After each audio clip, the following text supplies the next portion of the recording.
बिस्मिल्लाहिर्रहमानिर्रहीम। अल्लाह करे कि तमाम लोग बहुत अच्छे से हों, खुश मिजाज हों, जितने भी जहाँ जहाँ पर मौजूद हैं सबकी बहुत अच्छी ख़बरें हम तक पहुँच भी रही हैं और आने वाले दिनों में भी ये सिलसिला कंटिन्यू रहे, चलता रहे।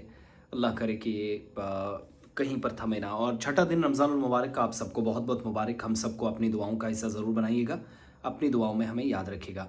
महराज मलिक के ताल्लुक से जो ताज़ा पेशरफ्त कल हुई और इसके बाद एक हफ़्ते के बाद हम कुछ भी अच्छी या बुरी खबर जो महराज मलिक के चाहने वाले हैं अ, या जो उनके फॉलोअर्स हैं, उनकी कॉन्स्टिट्यूंसी हैं, जो एक यतीम सा महसूस कर रही है उनके जेल जाने के बाद, उनके लिए शायद अच्छी खबर। और हाई कोर्ट में जो पेशरफ्त हुई, मैं सिर्फ उस तरफ लिए चलूँगा। अब इम्पॉर्टेंट अगर कोई चीज़ है तो वो अदालत का फ़ैसला है, जिसको हम सबको एहतराम करना होगा, काबिल कबूल होगा। और जस्टिस मोहम्मद यूसुफ वानी साहब, जिनकी बेंच जम्मू से कश्मीर शिफ्ट हो गई कुछ दिन पहले, तो ये केस भी उनके साथ वहीं शिफ्ट हो गया। आज जब समाअत हुई Jammu Kashmir Ladakh common high court में, महराज मलिक जो आम आदमी पार्टी के जम्मू कश्मीर यूनिट के सरबराह भी हैं, प्रेसिडेंट हैं, और सिर्फ 11 महीनों में कोई आम आदमी पार्टी का वाहिद एमएलए बना हो, वो काम जम्मू कश्मीर में कर पाया हो। 8 अक्टूबर को वो शपथ लेते हैं, बल्कि 16 अक्टूबर को 2024 में। 25 में सितंबर आते आते वक्त था तकरीबन 2-2:30 बजे का, 12 से 4 बजे के दरमियान। और 8 सितंबर 2025 को उनको हिरासत में लिया जाता है कि अमना अमन व अमान इन्होंने जानबूझकर ख़राब किया, रखना डाली की इन्होंने कोशिश की है।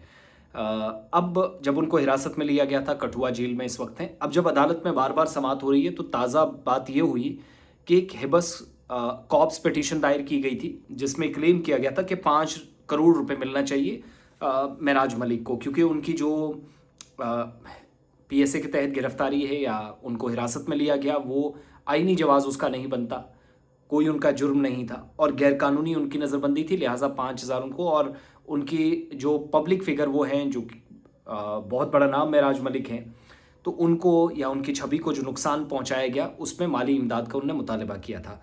केस की समाअत जस्टिस मोहम्मद वानी साहब कर रहे थे। फ़रीक़ैन के दलाइल उनने सुने और इसके बाद फैसले को सुरक्षित रख लिया, महफूज रख लिया। दूसरी तरफ एजी मोनिका कोहली, इसके अलावा हुकूमत की तरफ से सुनील सेठी साहब भी दलाइल दे रहे थे, उनने भी अपनी बात रखी। लेकिन महराज मलिक की वकील अप्पू सलाथिया ने भी जो बाद में कंफर्म किया, उनके मुताबिक अदालत ने दरख्वास्त गुजार की भी कानूनी टीम और यानी जो लीगल टीम है, जिसमें सीनियर वकला हैं महराज मलिक वाले, उनसे भी, और सरकार की जो अथॉरिटीज़ हैं, हुकूमत हैं, उनके फैसले से कोई अगर फ़ैसला लेना है या हुकूमत का कोई या माफ़ कीजिएगा अदालत का कोई फ़ैसला आना है, तो उससे पहले 1 हफ़्ते का वक्त दिया गया है कि 1 हफ़्ते में अगर कोई डॉक्यूमेंट देना है, कोई रिकॉर्ड पर कोई चीज़ रखना चाहते हैं, तो 1 हफ़्ते का वक्त आपके पास है।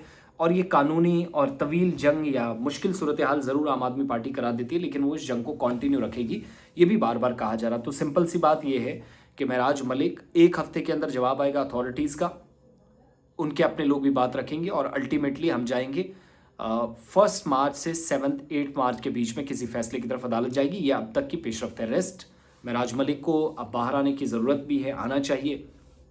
उनका इलाका बिल्कुल यतीमों की तरह पड़ा है और जब सारे एमएलएज इस बार भी उनको मिस कर रहे थे, बात रख रहे थे, अपनी एहतिजाज भी उनके लिए हुए। जो डिप्टी कमिश्नर के साथ वो क्लैश ऑफ ईगो, या मैं कहूँगा खुद दोनों महराज मलिक की और जो डिप्टी कमिश्नर लोडा जो अब मिशन युवा में चले गए, इन दोनों के अपनी ईगोज़, अपने क्लैशेस की वजह से इतनी बड़ी सूरत हाल बन गई, जो एक छोटा सा मसला मामूली तौर पर जिसको ख़त्म किया जा सकता था। बहरहाल जो भी है, अब बात अदालत तक गई है, ज़्यादा केस पर क्या बात करना, लेकिन जो पेशरफ्त हुई मैंने आपके सामने सुने, दलाइल सुनेंगे। 1 हफ़्ते में जवाब आएगा। कोई अगर किसी का कोई एतराज़ होगा या कोई क्लेम होगा, तो डॉक्यूमेंटेशन का प्रोसेस आने के बाद चीज़ें फाइनलाइज़ हो जाएंगी।